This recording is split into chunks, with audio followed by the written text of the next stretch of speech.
नमस्कार.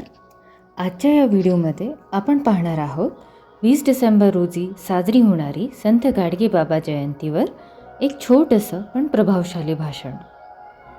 सन्माननीय अध्यक्ष महोदय, उपस्थित गुरुजन वर्ग आणि माझ्या बालमित्रांनो, जे का रंजले गांजले त्यासी म्हणे जो आपुले, तोची साधू ओळखावा देव तेथेची जाणावा.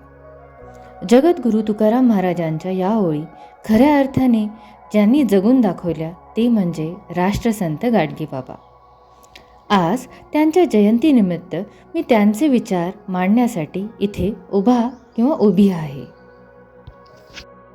संत गाडगेबाबांचे पूर्ण नाव डेबूजी झिंगराजी जानोरकर होते. त्यांचा जन्म 23 फेब्रुवारी 1876 रोजी अमरावती जिल्ह्यातील शेंडगाव येथे झाला. लहानपणापासूनच त्यांना दीनदलितांची सेवा करण्याची ओढ होती. त्यांचे बाह्यरूप अत्यंत साधे होते. डोक्यावर खापराच्या तुकड्याची टोपी, एका हातात झाडू आणि दुसऱ्या हातात फुटके गाडगे. याच गाडग्यामुळे लोक त्यांना प्रेमाने गाडगेबाबा म्हणून ओळखू लागले. संत गाडगेबाबा हे केवळ कीर्तनकार नव्हते, तर ते कृतिशील समाजसुधारक होते. ते ज्या गावात जात तेथे सर्वात आधी झाडू घेऊन रस्ते आणि गाव स्वच्छ करायला सुरुवात करत.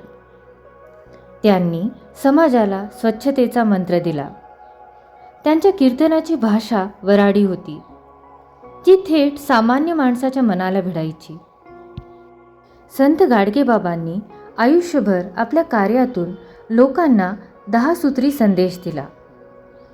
पहिले असे की भुकेल्यांना गरजवंतांना अन्न द्या, तहानलेल्यांना पाणी द्या, वस्त्रहीनांना वस्त्र द्या, गरीब मुलामुलींना शिक्षणासाठी मदत करा, बेघरांना आसरा द्या, अंध अपंगांना अवश्य मदत करा, मुक्या प्राण्यांना अभय द्या, बेकारांना रोजगार द्या, गरिबांचे लग्न लावून द्या, दुःखी व निराश लोकांना हिंमत द्या, जेणेकरून त्यांच्यामध्ये जगण्याची नवी उमेद जागी होईल. गाडगेबाबा म्हणायचे, देव दगडात नसून तो माणसात आहे. त्यांनी अंधश्रद्धा, हुंडाबळी, व्यसनाधीनता आणि जातीभेद यांसारख्या सामाजिक रोगांवर कडाडून प्रहार केला. त्यांनी स्वतःसाठी कधीच घर बांधले नाही, पण गरिबांसाठी मात्र अनेक धर्मशाळा, शाळा आणि अनाथालये उभारली.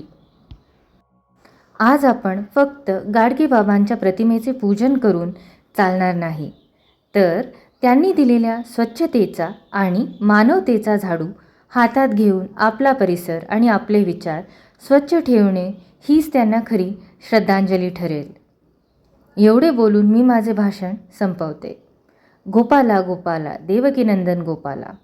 धन्यवाद. जय हिंद, जय महाराष्ट्र.